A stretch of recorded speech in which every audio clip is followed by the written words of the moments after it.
Students, there is one exception in the first rule which I gave you. Here, if the reported speech relates to some universal or habitual fact, then the present simple in the reported speech is not changed into corresponding past, but remains exactly as it was. Such as, for example, if I'm saying indirect speech, he said, God rules and governs all things. So in indirect speech, it will remain same as he said that God rules and governs all things. The only change it will come here is the insertion of that. Or one more example, he said the earth moves round the sun. Now in indirect speech it will become he said that the earth moves round the sun. So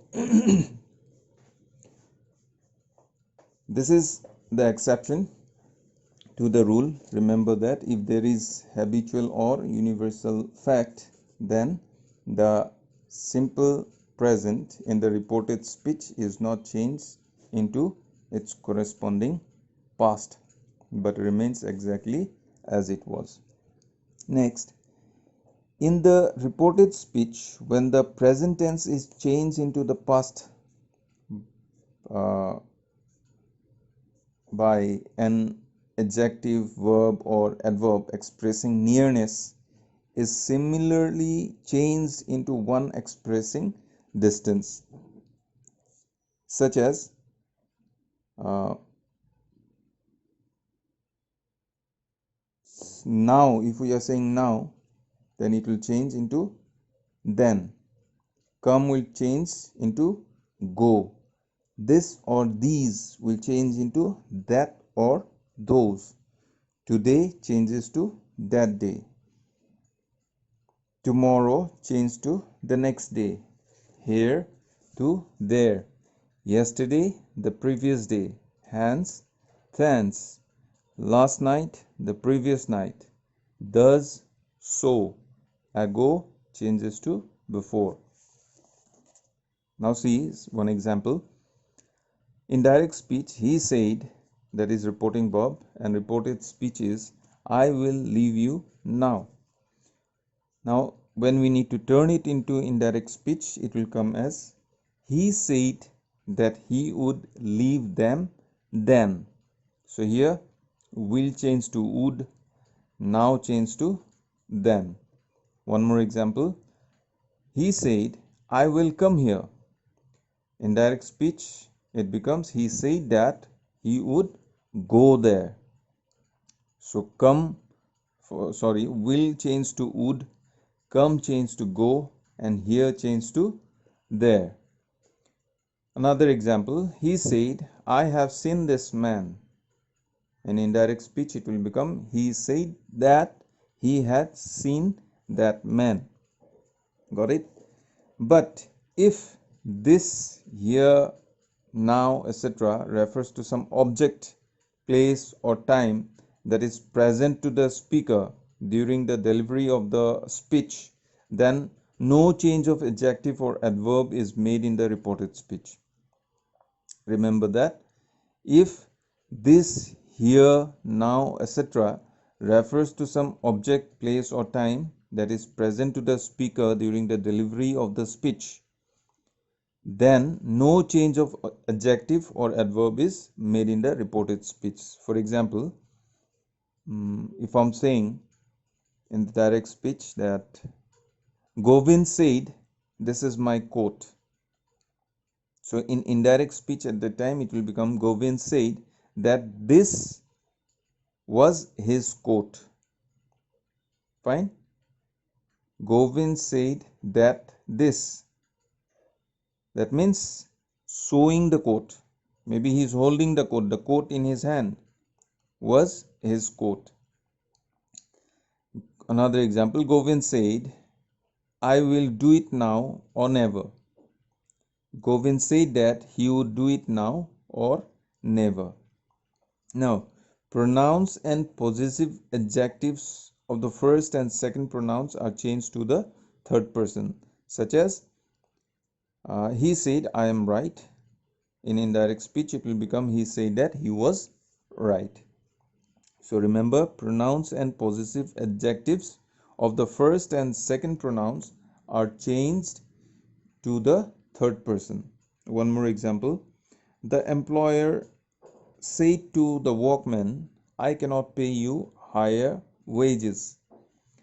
Now in indirect speech it will become the employer told the workman that he could not pay him higher wages. However, if the person address reports the speech, second person are changed to the first person. Remember that thing. If the person addressed reports the speech, second person are changed to first person, such as he said to me, you are getting lazy. He told me that I was getting lazy. Rama said to me, you have made a mistake. In direct speech, it will become Rama told me that I had made a mistake. Now, what about how we are going to change if the sentence, if the reported speech is in question mark, or if it is an interrogative sentence? So it will become reported questions. So let's see.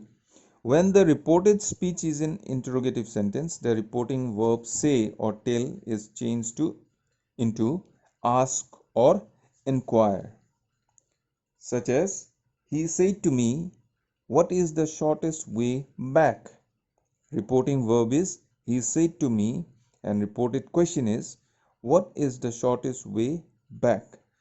Now in indirect speech it will become he inquired of me what was the shortest way back.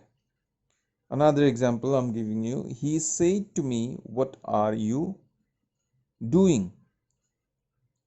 Okay, what the reported question is, what are you doing? Now in indirect speech it will say it will change in this way. He asked me what I was doing. Fine. Or you can say another example, he said to us, are you going away today? Now in indirect speech it will come as he inquired of us whether we were going away that day. Now remember here, we when we are going to change it into indirect speech, the question mark, the reported question, it becomes a statement, so never put the question mark back again. Such as he said to me, why did you strike me? In reported question, why did you strike me? So this is a direct statement, so we need to put the sign of interrogation or question mark. Here when we are going to change it into indirect speech, it will become he inquired of me. Now the reported question, it will directly turn into a statement, so it becomes why I had struck him. So there is no any question about, or there is no any doubt about putting the question mark. The interrogative form is changed into assertive form. The conjunction that is not used if the question is not introduced by an interrogative pronoun or adverb as who, what, where, why, how, etc. Then the reporting verb is followed by if or whether. For example, if I'm going to say the direct speech, do you suppose you are wiser than your father?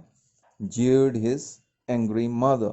So indirect speech will be his angry mother jeered and asked whether he supposed that he was wiser than his own father.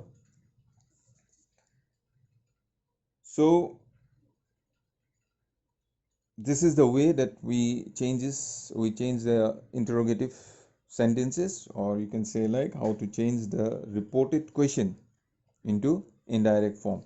Now when we talk about imperative sentence, when we need to change it, when we need to do narration in imperative sentences, it comes with when the reported speech is an imperative sentence, the reporting verb say or tell must be changed to some verb signifying as command or a precept or an entreaty, whatever it comes, and the student like whatever the verb according to the sentence suited to the sense of or the context. Suppose if the sentence says, the reporting verb says, he said to his servant, go away at once. So this is a command. It's reported speech here. It's in command. So when we need to change it into indirect speech, it will change as, he ordered his servants to go away at once, as it is a command. Another example, uh, he said to his friends, please lend me your book. So this is a request. So if we need to change it into indirect speech, we can change it as, he asked his friends to be kind enough, like that's a request, to lend him his book. Understood? So if for some kind of prohibition, if we say like, he said to the student, do not sit there. So indirect speech will be like, he forbade the student to sit there. So this is a prohibition. So this is how we changes in the imperative sentences. So whenever a subordinate clause is attached to an imperative sentence, the tense of the verb in the subordinate clause is regulated by the tense of the reporting verb, such as, he said to his servant, do as I tell you. Now in indirect speech it will become as, he ordered his servants to do as he told him. Another example, he said to his friends, wait here till I return. So indirect speech will be, he asked his friends to wait there till he returned. Now in exclamatory sentence, so this exclamatory sentence part, there we will be discussing in our next session. Thank you.